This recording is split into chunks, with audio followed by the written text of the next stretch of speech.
So the July release notes are mostly just fixing issues. 4 of them that might have been affecting you are that the manage widgets pop-up for the homepage has been fixed so that it's showing the widgets that have been shared by user identifier in addition to role.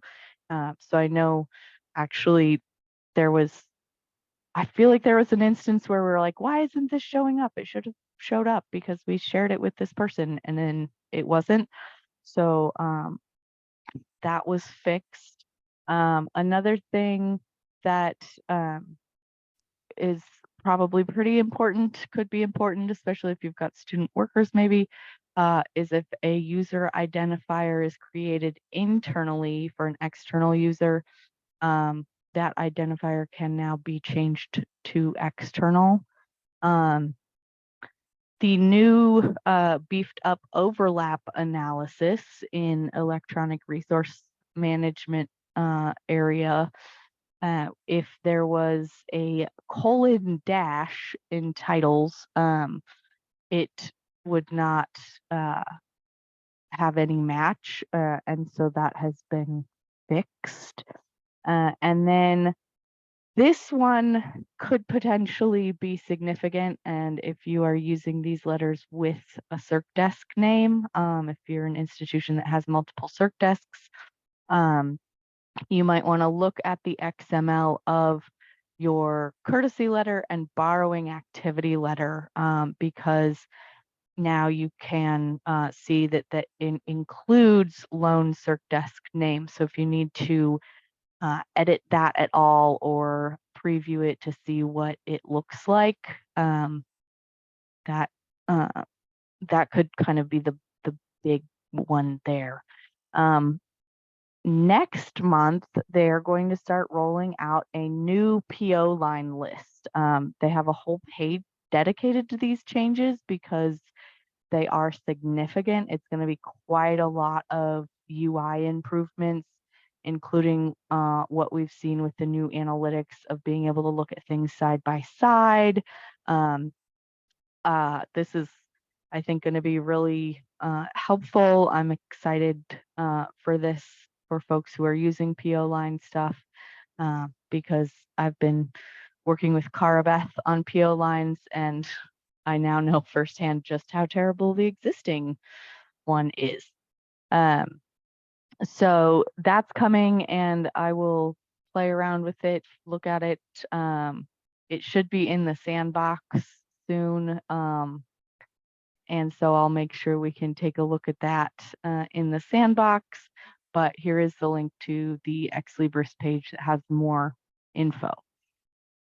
Alma and Primo will both have some downtime around midnight on July 2nd, which, considering the weekend, middle of the night, and holiday combo, I can't imagine will end up affecting us. However, you may have received the email from Primo earlier this week that they did some little thing and it shouldn't have caused an outage, and it did. So now I'm like, well, is this planned outage going to go the way you expect it to? Just never know. And then, so the kind of the big news, because I sent out this update and might have scared a few of you who are using the inventory tool, but access was temporarily denied. It was shut down by our host server because our storage quota was exceeded. We're in like a free public shared server hosting tier, and can only have like 100 megabytes of file storage. And so when we exceeded that, it wasn't allowing access. I opened a ticket because I couldn't figure out what was going on, and they kind of overrode that so that I could, so that access would be restored. And I went in and deleted the very full cache file. I don't really know what happened because the cache was only files back to February. So, and I had never deleted them. So something must have, yeah. So I'm trying to look into the code on that because we can go to the page and maybe someone can tell me. I don't want the admin, but maybe I can get to the thing. So you can see here, we've got 43 megabytes of files again. What is the,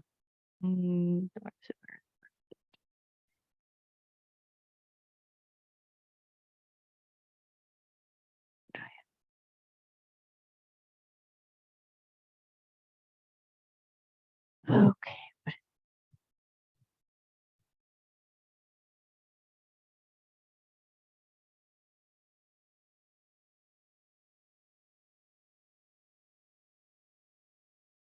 That should, where is it?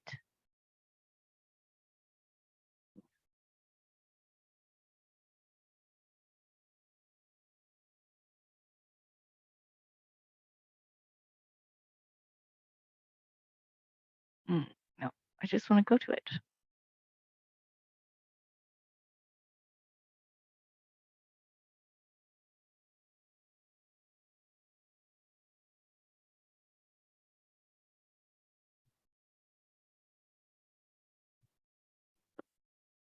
Carly, it's whackdata.alwaysdata.net/inventory/ Okay, what is it? Net slash inventory/. there we go. Thank you. So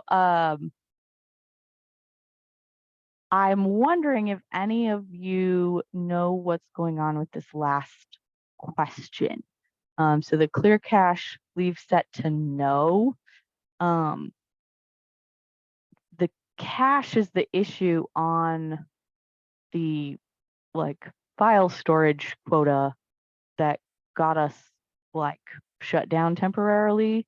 But I don't know the purpose or why Wade put that note in, because when I went back and looked at the original HTML that's included in the GitHub file, that little detail is not there.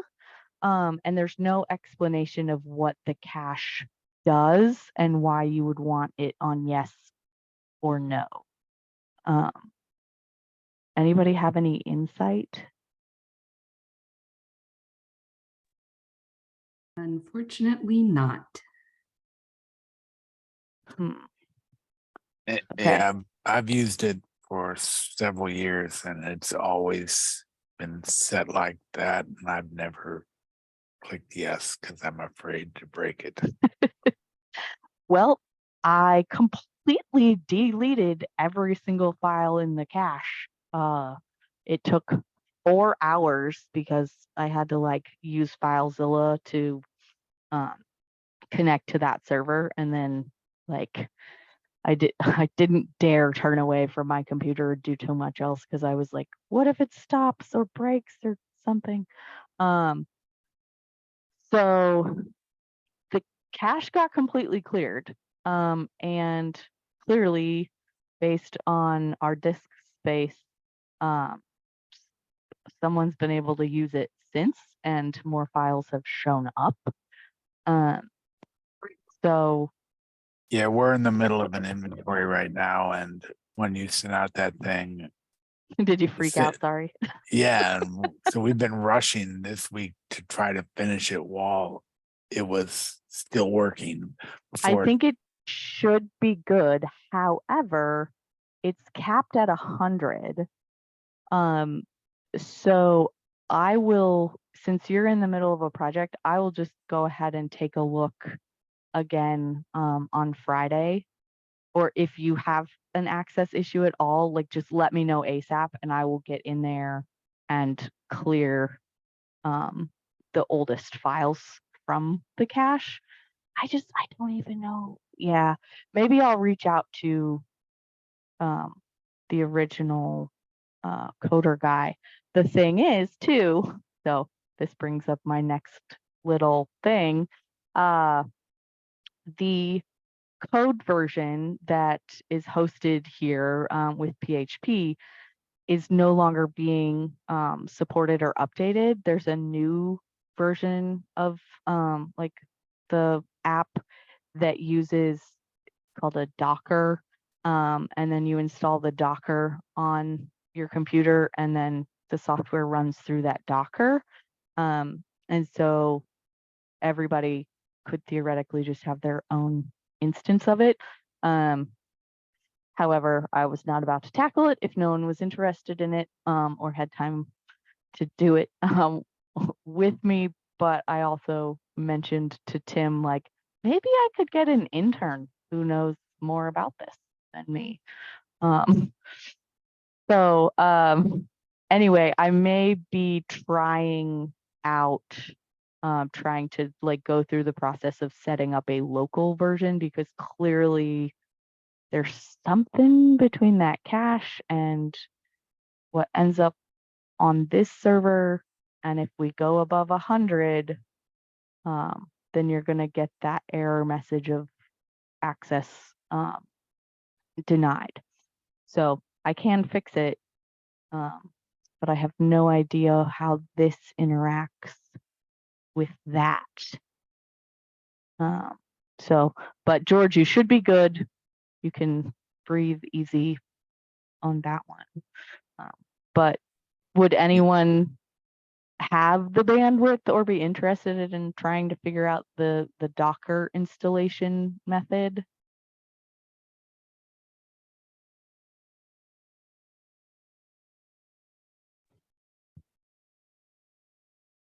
I would be interested in, maybe I can enlist Naoko to come on board as well.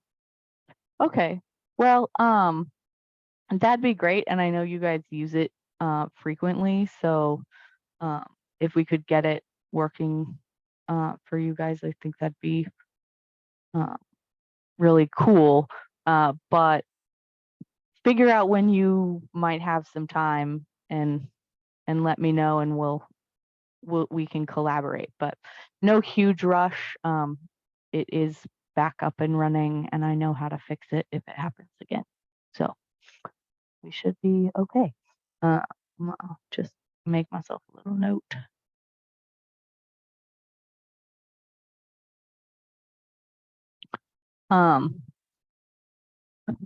All right. Before I ask for inspiring summer projects, upcoming schedule, going into a holiday weekend.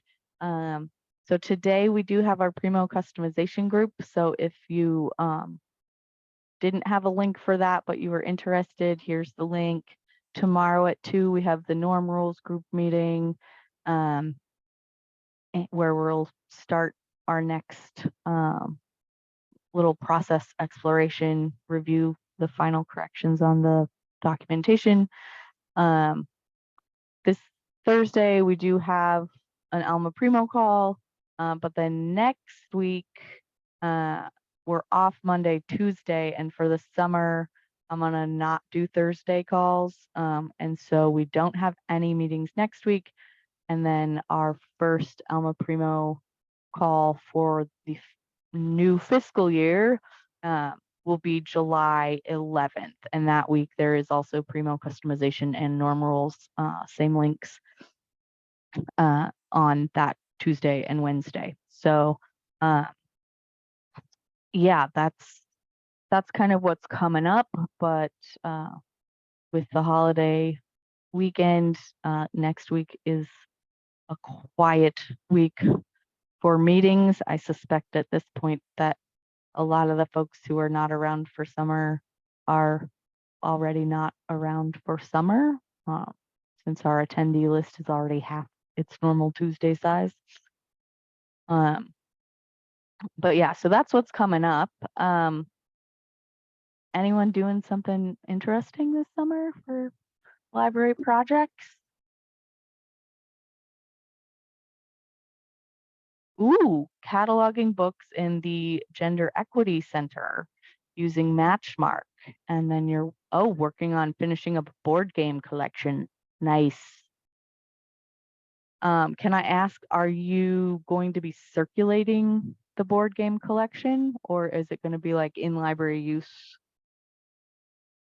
Nice.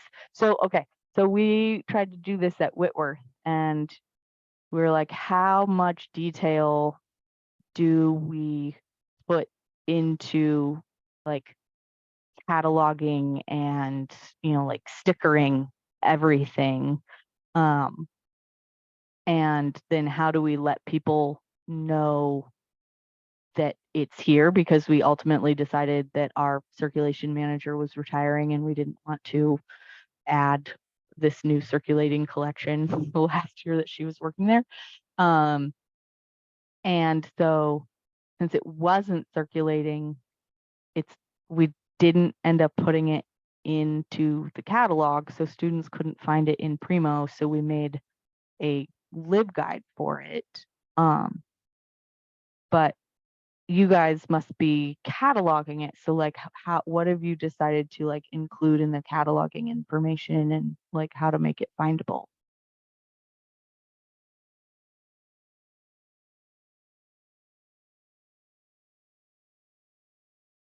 So do like you include like number of pieces and description and okay, cool. That's really fascinating. I would love to kind of, when you get it like fully ready, um, maybe we could have like a how do we do board games day, and other folks with board game collections, you can all share out the different stuff. Because that's super cool. I mean, that was my little passion project before I left. And what I really loved about it too, okay, local authorities.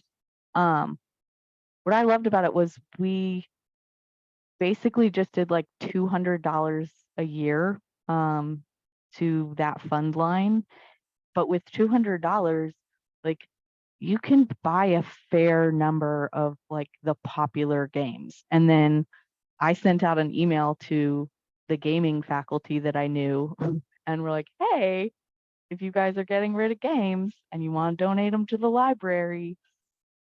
So I donated some, our cataloger donated some of hers that she was getting rid of. And within 2 years, I think they probably have more than 50 games. Now I'm curious. That's, uh, but it grew so quickly. Uh, yeah, and I know that local game stores too were like eager to know about the project. Why is it?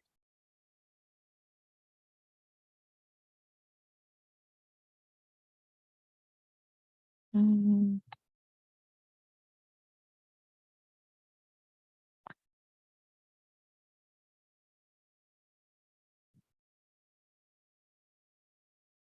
uh, okay. Yeah, so really quickly able to get quite a few games, which was cool. So, anyway, neat. Congratulations. That is exciting. Gonna put it on our little like exciting list.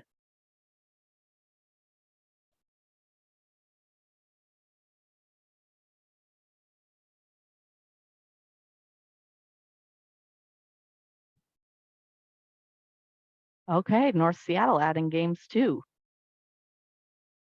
Yes, collective knowledge That would be awesome.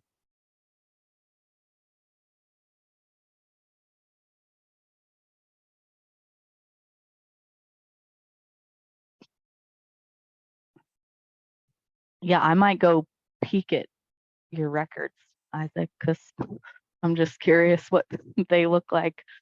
So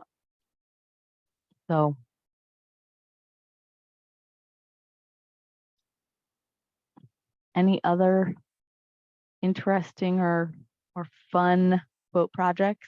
I always like a good thorough weeding of a section personally.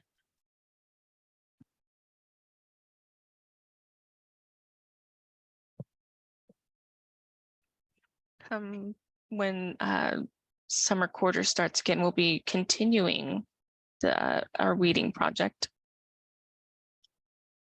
Are you working on specific areas or just trying to do like a full library? I think right now the librarians are focusing on certain areas and different areas at different campus at each campus. Mm-hmm. Over here at Puyallup, they're focusing on the peas. Ooh, yeah, those can get very bloated very quickly.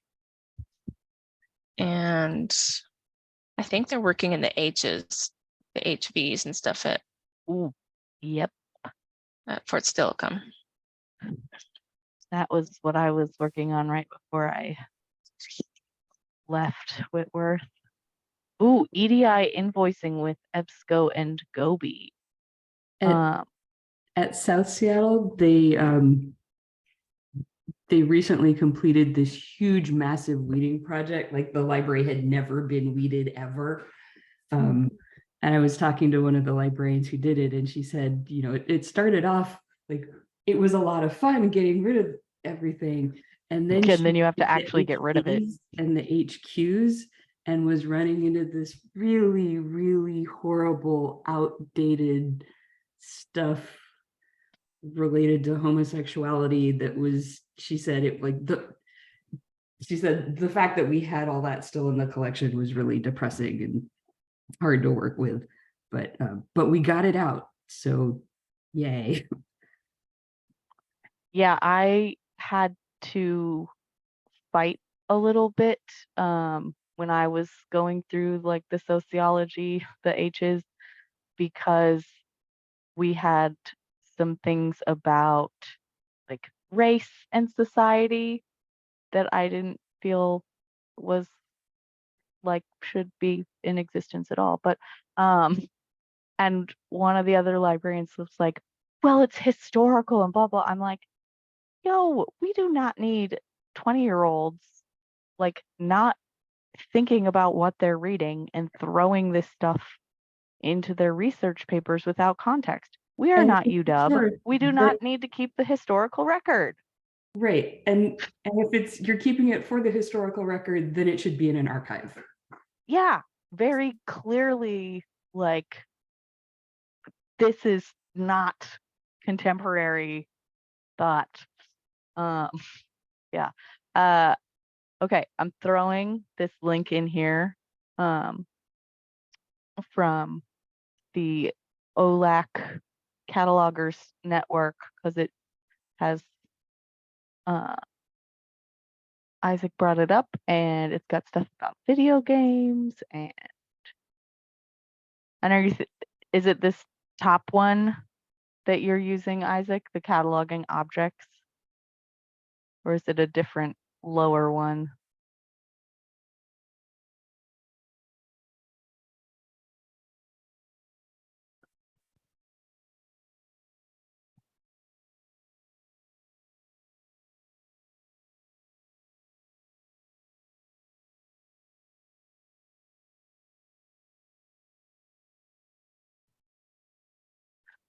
Well, super fun. Oh, okay. Peninsula preparing to take over equipment checkout. Oof. Laptops, hotspots, cameras, and tripods. So working from migrating the Excel tracking system. Oh man. yeah, Alma would be a huge upgrade from Excel. Best of luck. And if you need access to the collective wisdom of how other people have set it up, let me know and I can go peek in the other systems. We have quite a variety in like how you like some people have an equipment location, some people use like different like call number what structures, so oh, are you losing hotspots and Chromebooks to like IT or just taking them out of circulation? There's been issues with the student tech fee. Like they went and allocated all their the student tech fee to, for the various departments that have requested funds, and then had to retract it because they had gone over budget because it was their first year doing it and with a new way of doing it, I guess. So we don't know what kind of budget or if we'll even have a budget for technology to loan out these things. I can And tell you, we're losing about $100,000 worth of equipment a year. I know we're losing a good chunk. Yeah. So like if you need that for budgeting. Yeah, but this is my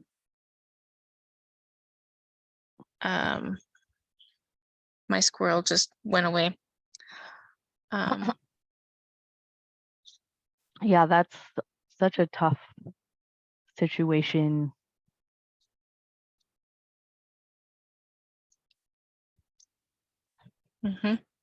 Oh, and we're also losing some to their some are coming to end of life, and some of the hotspots need to, their contract needs to be renewed, but we don't have the money right now to renew them. So we might just end up having to shut them off for good, and just a lot of uncertainties at a bad time coming up to fall. Yeah. Oh man. Equipment is so hard because it's so essential at this point, but it takes so much effort to run an equipment lending program. Yes. Yeah. And how much the response we've gotten from students, they couldn't have done the schooling without this, and it's what benefits them, but as much as what goes actually lost, not brought back and whatnot, it's hard to balance. South Puget Sound had a very interesting transition with funding where they got, like pandemic relief funds and purchased laptops for students, and then had to figure out like, are these like they just got checked, like they just got given out. And then they're like, oh, how are these coming back? How are we going to track these? And then they kind of like dumped it on the library to figure it out. Too bad Lily is not here to talk more about it, but she's already on her summer off contract time. Yeah, because I mean, like, honestly, is it actually helping the barrier if you can loan the equipment out to a student, but then the chance that that student like can't get it back, continues to need it, but the availability of it is, like they turn it back in and then they can't get one because someone else needs one, or it breaks or it gets stolen, and then they're on the hook potentially for money they obviously couldn't afford, and then that blocks them from continuing their education. Like, yeah, I've mentioned this before, but at Seattle, the presidents, this whole thing actually went up to the presidents and the board, and they all agreed pretty, I guess, vociferously that we're not going to be charging replacement costs for this stuff, because if the student can't afford to buy the equipment in the first place, the student They can't can't, afford to pay yeah. for the replacement. What we do instead is we cut people off after they've lost 2 items. So like, if you lose it, we'll give you a replacement. If you lose the replacement at that point, know if you need equipment, you need to come in when the building is open and you need to use the computer lab. Because the argument was that at that point, yes, it's hard on the student, but it's hard on the other students who now can't get any equipment because somebody keeps losing their stuff. So that was what the compromise we came up with. And does Seattle use laptop models that can be remotely shut down? Yeah, so we're using Chromebooks for students because they're so cheap. Because we can get the Chromebooks for $300 a pop. Like if we were doing laptops, that's a lot harder to justify. Hey, we're losing $1,500 each time. So, and where was I going with that? Yeah, so because we're using Chromebooks, we have to pay an annual administrative fee for something called the Google Management Platform, or Google Administration, I think it's called. And that allows you to register the Chromebook and it can be shut down remotely, which is what we do. So if the Chromebook doesn't come back, if the hotspot doesn't come back, we remotely deactivate it. Yeah, that seems like the best motivator that, like, yeah. You'd be amazed at how many people sit on a locked Chromebook for long periods of time. We've gotten calls from local pawn shops who buy a Chromebook and turn it on and see our deactivated notice. Yeah. So Victoria was asking about damaged items. Pre-COVID, we used to charge a replacement fee for damaged items. Now, our IT director is pretty adamant about it's just the cost of doing business. We're buying Chromebooks because they're cheap. We know they've only got about a 3-year lifespan. If somebody damages a Chromebook, as long as they bring it back, we don't hold it against them. But again, that's we can do that because we're working with Chromebooks and not, the $1,500, $2,000 laptops. Yeah. Our IT refuses to buy the ones that are cheaper. They get the $700-800 ones. So there's that.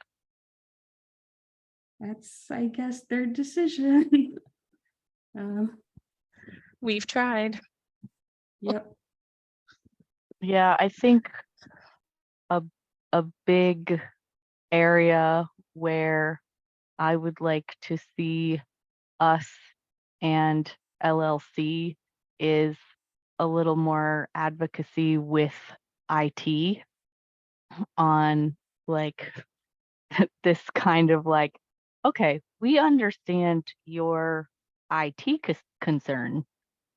Here's like what we're working with from our professional code of ethics and what we're seeing with students. And, like, here's some, like, can we get together the data to show, like, okay, you can spend $1,500 on one laptop and here's its life story versus, buy 5 Chromebooks and what it would take you know, the, paying for a management platform doesn't sound like it would really break Yeah, the my- bank I'm very compared definitely to, of the opinion that if you don't have the money to pay for a management platform to provide remote deactivation, you do not have the money to run an equipment lending program, just flat out. Because that deactivation program or platform is going to pay for itself the first year. yeah, that makes sense. I'd be interested. I know that Big Bend restricts the kind of laptops that they will let um, remotely connect. And Amanda, you probably know a lot more about this, but I was just trying to, because I currently have one of the checkout laptops, and I was like, hey, so the amount of processing power on this is not sufficient. No. And I was like, For can we buy a different one?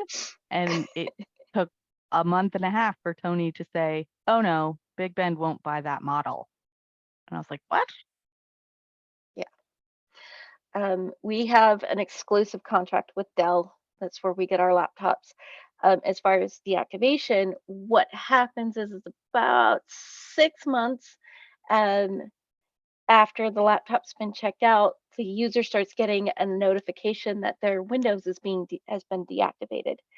At that point, they have to bring the laptop back to the library to get it plugged into the network so that it reactivates the Windows software. What we're seeing as far as laptops in general, the ones that don't come back, they're most likely from like the BETA program or basic education program. And our director there won't allow us to send those laptops to collection, which is frustrating because sometimes we're looking at this point, we're looking at between $1,000 to $1,200 laptop individually. We have that warranty that we use for most damages. I send out 2-3 laptops a month, get it back in a couple of weeks. It's good to go. Right now, we don't have a replacement program for these laptops either. We're just using them until they wear out or they're too damaged to be used. So, Wow. yeah. And my last count was about 1,300 laptops in the system. So, That's such a huge amount. yes, yes, it is. You do so much, Amanda. Thank you. Have you been talking to the whatever the student governing body is about, this? We have this program, but we have no funding to continue this program. Like, take it to them, because if they go to the board of trustees, like maybe the board of trustees will find money then. What my understanding is, we are using grants to purchase, depending on what department it is. And we do have a few laptops that have been paid for, either because of damage or they've just been lost. My understanding from Tim is that that money goes into the general budget instead of going into a specific budget for replacing the laptops. It is really frustrating him with that. Wow. Yeah. How could, oh, the way that all higher ed, and I would hazard a guess, state agencies do budgeting is truly a mystery to me. How I'm they can glad it's be like, him, not me. yeah, yeah.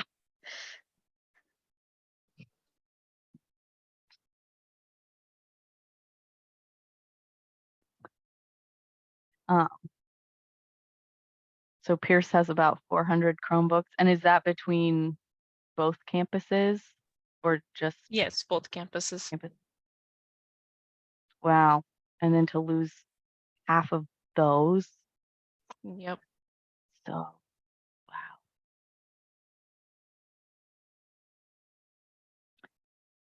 Well, you guys are amazing doing the work to get our students access to the resources. I just can't believe how our students and our schools do so much with so like it's just nothing is standardized, and none of it is efficient. Or it's little tiny pieces of efficiency. Yeah, hitting your head against a wall or trying to chuck playing cards into a hat. And it's like, just do it over and over and over again. And you get like the one hit. I just have to say, I'm sitting here listening to everything that you guys are saying, and I'm nodding and nodding. My head is hurting so bad. I thought these were all my unique struggles over here. Clearly, and I see Will's comment too, like, yeah, I get you, Will. The other day I was just talking to my boss about, how much time I'm spending trying to track down, items that are overdue, how many I actually believe are coming back. I send 3 text message reminders to over 700 students the other day, 3 times now, about how they have to return their items. No, they can't keep them. And looking at the students that graduated 2 weeks ago, several of them have now walked away with our laptops and Chromebooks and cameras and other things. And talking to students about the fact that, yes, you actually do have to return the equipment that you promised you would return, even though you've graduated, is quite the conversation I never thought I'd have. So, Well, do they are you able to keep them from getting their degree? that's kind of what I'm working on. We give them, I give them 5 days after the end of the quarter to return their items. And we are now at 2 weeks after the end of the quarter. And let me tell you, I sent all of those charges to our finance department. I think there was over 71 Chromebooks and laptops that were lost just this last quarter. And that's a really high amount. Usually we average about, 21 a quarter, but it is the end of a school year. And I talked to my finance team, and a lot of them said these students have holds for other reasons, and some of them have graduated. So I think many of them are actually not going to get their diploma. And that's when I'm going to get the phone calls about, hey, why do I have this $300 charge for a Chromebook? I thought state law said we could not block people from getting their diplomas. I've heard different stories, and I believe, yeah, we can't, but my finance and cashiering people said they can. And so I'm like, I don't know if I trust that. Oh, no, no. I've read the code, and I have a friend who was one of the folks who lobbied for that law. Mm-hmm. And no, you can't prevent them from graduating, and you can't prevent them from getting their transcript. Yeah, we can't. There's no holds. And maybe finance is like, yeah, we're going to hold your degree. And what they literally mean is the piece of paper, but actually it's not the degree. Yeah. I'm trying to get clarification from them because, they can't even put holds on the student's account. The one thing I do know that has been working a lot better is students are getting a letter, saying that they have a fine. And I say that because, let me tell you, I've had several students come in the last week with a letter saying, hey, I have this $300 fine. Oh, here's this Chromebook I forgot to return.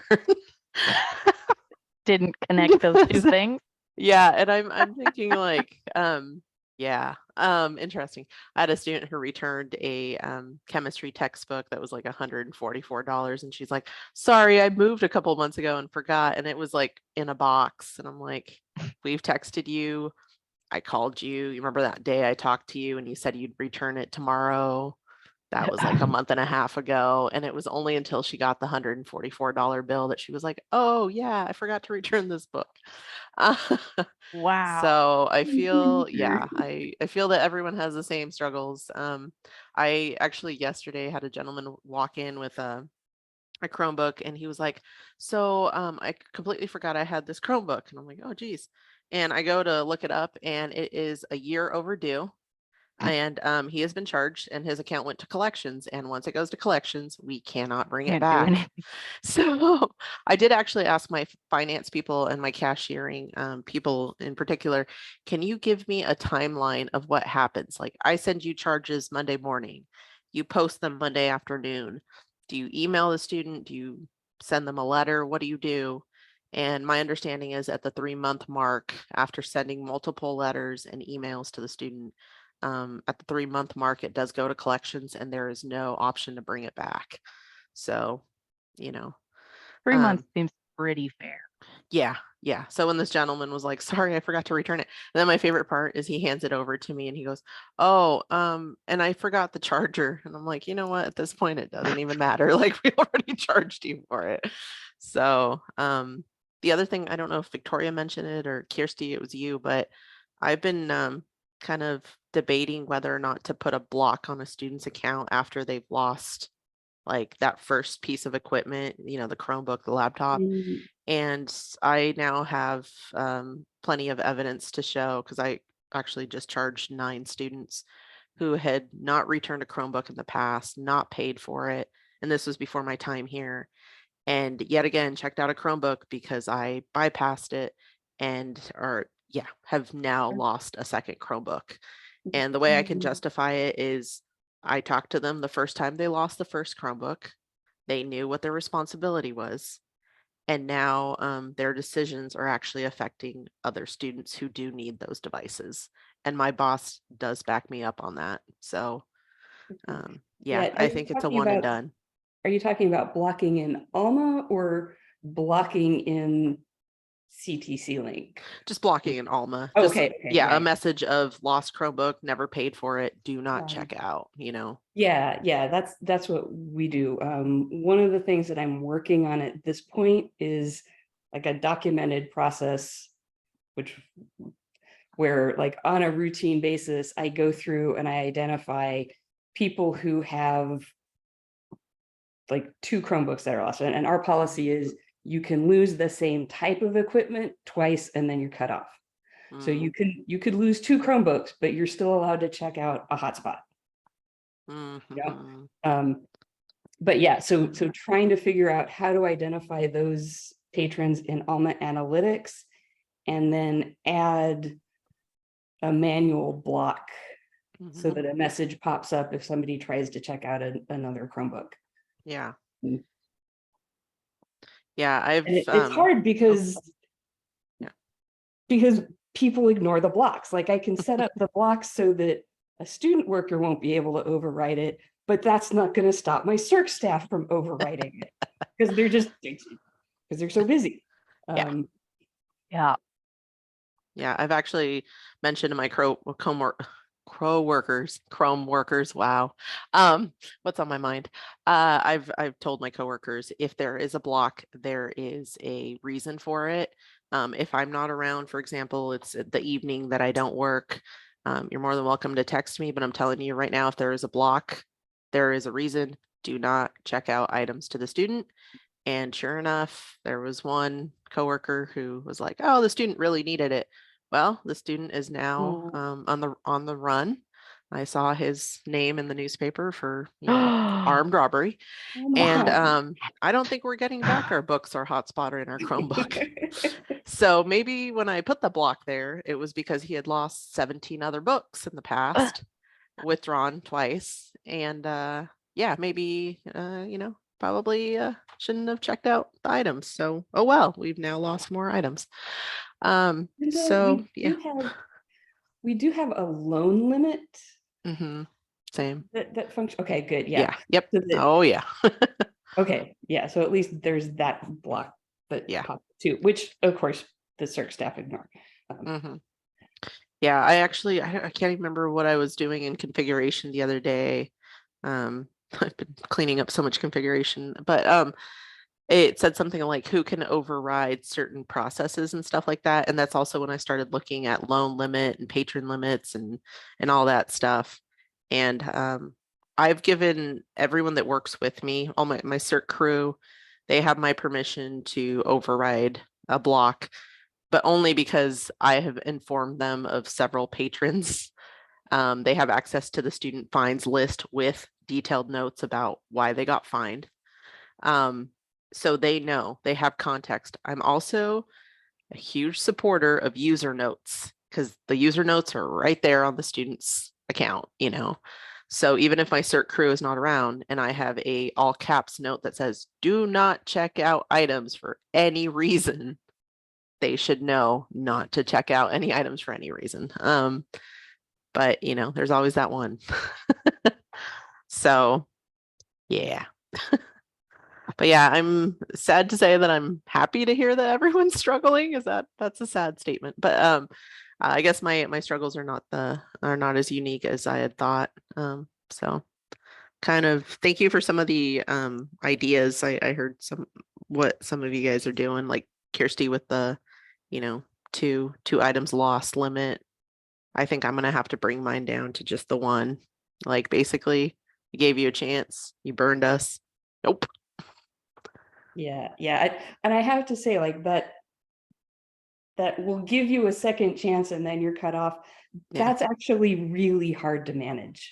Mm-hmm. That's really, really hard to manage. Yeah.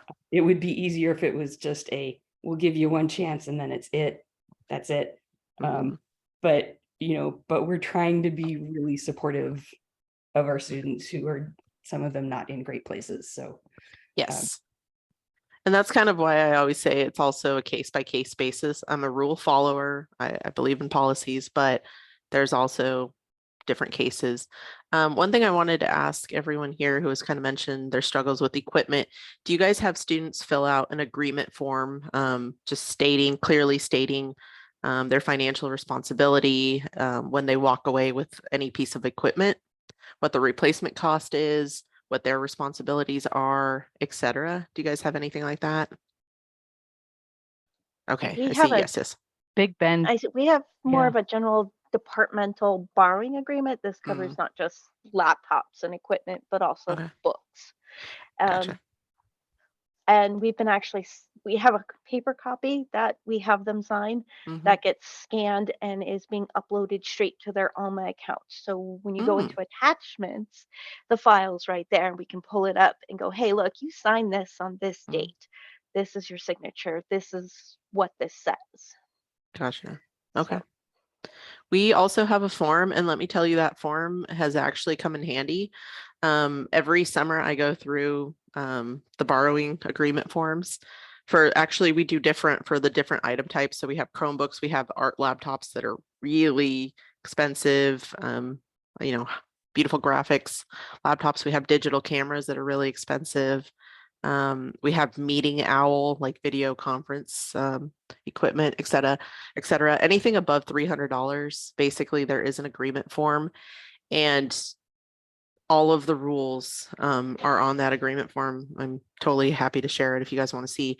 We have the students stand in front of us, read through each bullet point, initial after it. We ask them if they have questions. And then I've also slowly been changing the labels on the laptop and Chromebook covers that literally has the same information as on the form, including in the biggest type I could find, bold, saying, if you do not return this item, you will get charged X amount 5 days after it's due. It has our contact information, it has the rules, and I still get the I didn't know I was going to get charged. So I've had a couple students tell me that their laptop has been stolen or their Chromebook has been stolen. And one of the bullet points clearly states, and it's even in bold, that if it's lost, damaged, or stolen, it is your financial responsibility. So yes, sometimes they'll share with me the police report, and the best I can do is say I will reduce the fine, mostly because I feel sorry for the student. But you signed an agreement saying you understood what you were signing up for. And we always ask you if you have questions before you walk away with the item. And they don't. They usually don't. Every once in a while, a student does. Sometimes I do scan the forms and email it to them when they don't understand why they're being charged. So shortly after sending the email, usually students are like, okay, whatever, just bill me for it. So sometimes they pay, sometimes they don't. So, yep. Yeah. Okay, so to Victoria's question for Running Start students, Mhm. yes, we do. Big Bend does loan out equipment to Running Start students. We do have them fill out the form. However, that form is sent home Mm. and they're told to have a parent or guardian bring it back and signed. And we note the account that yes, they have these items, they've got the form, they've been told to bring it back. If they do not bring it back by the end of the quarter, then we leave a note in the account that says no more checkouts until they bring that form back in. Mm. Thank you. We've been like struggling with what to do with that. Yeah.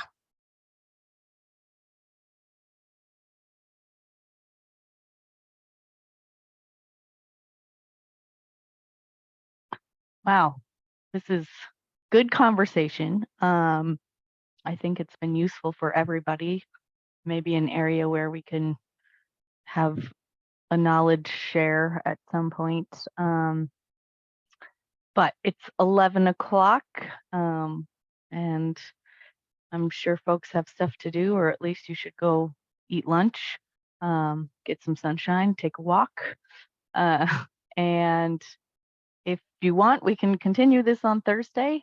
But if it's a very small group on Thursday, we may tackle something else. So with that, I shall bid you all adieu and stop the recording. And we'll